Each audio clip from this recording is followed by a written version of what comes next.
कर्नाटक के वजीर आला सिद्धरामैया और नायब वजीर आला DK शिव कुमार ने पंचामसाली लिंगायत के साधु जयमृत्युंजया स्वामी जी से मुलाकात की ताकि कम्युनिटी की 2A रिजर्वेशन के मुतालिबे पर बातचीत की जा सके। इस मुलाकात में बीजेपी, कांग्रेस और JDS के रहनुमा भी शामिल थे, जो इस मसले की सियासी अहमियत को उजागर करता है। स्वामी जी जो 30 साल से इस तहरीक की क़ियादत कर रहे हैं, इन्होंने खबरदार किया कि अगर इनका मुतालिबा पूरा नहीं हुआ तो रियासत भर में एहतजाज किया जाएगा और इन्होंने सिद्धरामैया पर यकीन जाहिर किया कि वो अपने वादे को पूरा करेंगे। पंचामसाली लिंगायत कम्युनिटी 2A जुमरे में शमूलियत की ख्वाहां है, जो अहम फवाइद फराहम करता है और इन्होंने कांग्रेस हुकूमत से इंतखाबी हिमायत के बाद कार्रवाई करने की अपील की है। स्वामी जी ने भी दरख्वास्त की कि पूरी लिंगायत कम्युनिटी को कौमी OBC हैसियत के लिए सिफारिश की जाए, क्योंकि आने वाले ज़िमनी इंतखाबात सियासी अहमियत बढ़ा सकते हैं।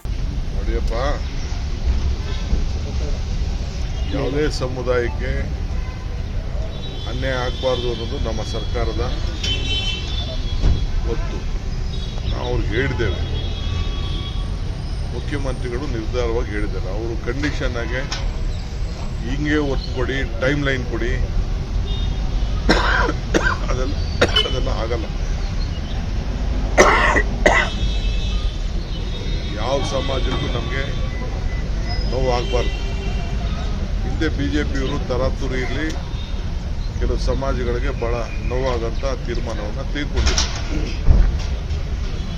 ಕೋರ್ಟಲ್ಲಿ ಅವರೇ ಅಫಿಡವಿಟ್ ಕೂಡ ಹಾಕಿದ್ದಾರೆ, ಸುಪ್ರೀಂ ಕೋರ್ಟ್ಗೆ ಸಲ್ಲಿಸಿದ್ದಾರೆ. ನಾವು ಯಾವುದೂ ಮಾಡಲ್ಲ ಅಂತ ಮ್ಯಾಟ್ರ್ ಕೋರ್ಟಲ್ಲಿ ಇರಬೇಕಾದ್ರೆ ನಾವು ಈಗೇನು ಇಂಟರ್ವ್ಯೂನ್ ಹಾಕಾಗ್ತದೆ, ಇದನ್ನು ಕಾನೂನು ರೀತಿ ಪರಿಶೀಲನೆ ಮಾಡ್ತೀವಿ. ಇದೆಲ್ಲ ಎಲೆಕ್ಷನ್ ಕೋಡ್ ಆಫ್ ಕಂಡಕ್ಟ್ ಇದೆ. ಈ ವಿಚಾರ ಯಾವ ವಿಚಾರನೂ ಕೂಡ ನಾವು ಲೀಗಲ್ ಟೀಮ್ ಅಂತ ನಾವು ಚರ್ಚೆ ಮಾಡೋಕೆ ಆಗುವುದಿಲ್ಲ. ಅದಾದಮೇಲೆ ಕರೆಸಿ ನಾವು ಮಾತಾಡ್ತೀವಿ ಅಂತ ಅವ್ರಿಗೆ ಹೇಳಿದ್ದೇವೆ. ಗೌರವದಿಂದ ಹೇಳಿದ್ದೇವೆ, ಗೌರವದಿಂದ ಮಾಡ್ತೀವಿ ಅಷ್ಟೇ.